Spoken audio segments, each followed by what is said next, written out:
ሴቱም የሚያፈቅራትን ወንድ ሳይሆን የሚያሰቃያትን ወንድ ነው የምትወደው። እኔም እንደዛ በማፍቀሬና በመታመሜ ምንድነው ያገኘሁት? ህመምና ህመም ብቻ አይደል? በእምነትና በክህደት መካከል በሞትና በህይወት አፋፍ ላይ ሆኜ የሐሳብ መነሻ የት እንደሆነ ባላውቅም በቃላት መዳረሻዬን ጠፍቶብኛል። በጨለማ ዋሻ ውስጥ የምዳክር ያህል ይሰማኛል። በዚህ ሰዓት፣ በዚህ ቅጽበት፣ በዚህ ዘመን፣ በዚህ የህይወት ውጣ ውረድ፣ በዚህ የሰው ልጅ የህይወት ፈተና፣ በዚህ የእውነተኛና ታማኝ ሰው በጠፋበት፣ በዚህ ቃል ኪዳኑንና እምነቱ በጠፋበት በዚህ ክፉ ዘመን ነፍሴንና ህይወቴን በሁለት መንታ መንገድ ላይ ቁማ ግራና ቀኝ እያየች ግራ ተጋብታ ቆማለች። ታሪኬን ከየት እንደልጀምረው? ዓለሜን በሷ ውስጥ የገነባው ቤተሰቦቼን ሁሉ ትቼ አንቺ አለሽኝ ብዬ የተደገፍኩት ብቸኛ ሰው ነበርኩ። እሷ ምሰሶዬ፣ ዋልታና ማገሬ፣ መላው ዓለሜ ነበረች። በዚህ ምድር ላይ ከሷ በቀር ማንም እንደሌለኝ ሳስብ የከፈልኩላት ዋጋ ሁሉ ቀላል ይመስለኝ ነበር። ነገር ግን ያመንኩት ተራራ፣ የተደገፍኩት ግንብ ከላዬ ላይ ሲደረመስብኝ፣ ያውም በማውቃትና በምታውቀኝ ማዕበል ስትወስድብኝ የህመሙን ጥልቀት ልንገራችሁ በቃላት ያጥረኛል። የህመሙን ጥልቀት ልነግራችሁ በቃላት ያጥረኛል። ክህደቱ ራሱ ከሚያሳምመኝ በላይ የክህደቱ ተዋናኝ የማውቃት በአንድ ወቅት ስሟ ከስምሽ ስሟ ከስልኳ ጋር ተጽፎ ተመዝግቦ ሲደዋወሉ ሲያወሩ የነበረች የገዛ ጓደኛዋ የነበረች ሴት መሆኗን የህመሜን ጥልቀት አከበደው። የህመሜን ስሜት አባባሰው። በድብቅ እንደሚገናኙ ስደርስባቸው ዓለም ጨለመብኝ። በውስጤ ያለውን ንዴትና እሳት አምቄ ስልኳን ወስጄ ደወልኩላት። ባለትዳር እንደሆንኩና የልጆች አባት እንደሆንኩ ነገርኳት። ከሁለታችን ከሚስቴና ከኔ ከባልና ከሚስት ውስጥ ከህይወታችን እንድትወጣ ለመንኳት፣ ነገርኳት፣ አስጠነቀቅኳት። እሷ ግን ልመናዬን ማስጠንቀቂያዬን ከንቀትና ከፌዝ ከሽፈት ቆጥራ አይኗን በጨው አጥባ ከቤታችን ድረስ መጣች። አይኗን በጨው አጥባ ከቤታችን ድረስ መጣች።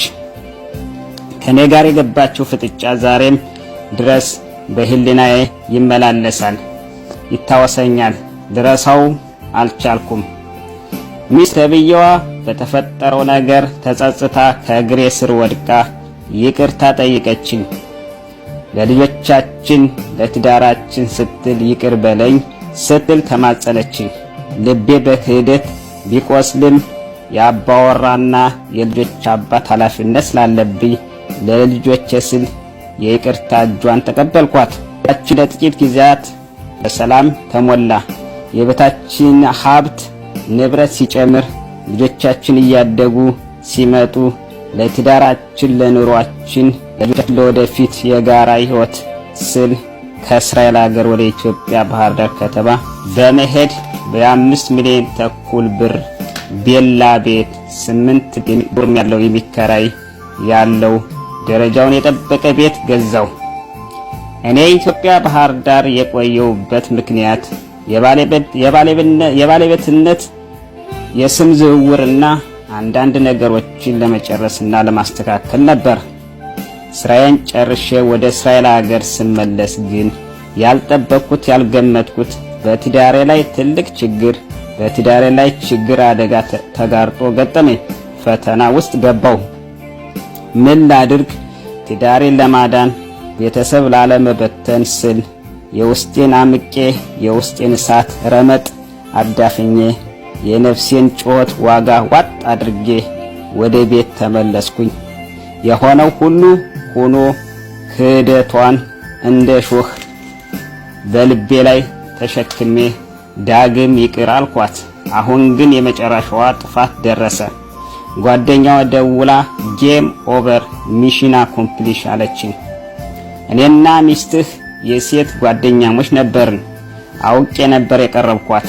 ሚስትህን በእናንተ ትዳር ስለምቀና የሁለታችሁን ቃል ኪዳንና እምነት ፍቅር በልጅ አስተዳደግ ስለምቀና የኔ ትዳር የጎበጠ የተሰበረ ትዳር ሳይሆን የደባልነት ኑሮ ስለምንኖር እኔና ባሌ የእናንተን ትዳር ለማፍረስ ነበር ሚስትህን ጥሩ የሴት ጓደኛ መስዬ ቀርቤ የእናንተን ትዳር ከበተንኩ በኋላ ከሷ ጋር ከሚስት ጋር የነበረኝን ግንኙነት አንተንና ሚስትህን እንደተለያያችሁ እኔም ከሚስት ጋር ያለኝን የሴትነት ጓደኛ አቁሜ አቋርጬ ሐሳቤና አቅጣጫዬን በሚስትህ ደካማነትና ሰው አማኝነት ዓላማዬን አሳክቼ ወደ ራሴ ሕይወት ተመልሼ ከባሌ ጋር የነበረውን የትዳር ችግር ፈትቼ ትዳራችን በይቅርታ አድሰን ልጆቻችን በጋራ እያሳደግን ነው ብላ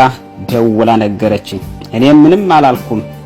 የቻልኩትን መስዋዕትነት ስለከፈልኩ ስለለፈው ሳልናደድ ሳልበሳጭ እኔ የይቅርታ ልብ ስላለኝ ይቅር ብዬሻለሁ።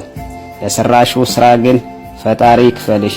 ስራ ለሰሪው እሾህ ላጣሪው ላንቺ የዘነበው ለእኛም ሳካፋ አይቀርም ብዬ ተሰናበትኳት። ዳንጊስ ሲምባ። ይህ የልቡልቅ ሚዲያ ነው። ከተቀማቻችሁ ታብ፣ ኮፕሊንግ፣ ሼር አድርጉት። ጽሁፉ ይጠቅማችኋል፣ ታሪኩ ይጠቅማችኋል። አሪፍ ነው፣ ተረዱት። አሪፍ ነው፣ አንብቡት፣ አዳምጡት። መማር ጥሩ ነው። ዳንጊስ ሲምባ። መጽሐፈ ምሳሌ አባትነት መጽሐፍ ምሳሌ ቁጥር 14 ምዕራፍ 2 ላይ አባወራነትን ወይም ባለሀብትነትን ወይም ገንዘብን ከአባት ይወረሳል፣ መልካም ሴት ግን ከፈጣሪ ዘንድ ናት ይላል። እንግዲህ ፍቅር ለአፍቃሪው ስራ ለሰሪው እሾህ ላጣሪው ይላል ያገሬ ሰው። እንግዲህ በምድር ላይ ስንኖር ብዙ ነገሮች እናደርጋለን። ግን ዝሮ ግን መጨረሻ ላይ የበድና አካላችን 3 ሜትር ከማትሞላ አፈርና ነፍሳችን ወደ እግዚአብሔር ሄዳ ምን ሰራህ እንጂ ምን አደረክ እንጂ አንተ ቤላ ቤት ነበርክ፣ አንተ ፕሮፌሰር ነበርክ፣ አንተ ዶክተር ነበርክ፣ አንተ ሀገር መሪ ነበርክ፣ አንተ ሀብታም ነበርክ፣ አንተ ደሃ ነበርክ አትልም። በፈጣሪ ዘንድ ሁሉም ሰው እኩል ባይን ነው የሚታየው። ዳንጊስ ሲምባ። በሰላም ያገናኘን።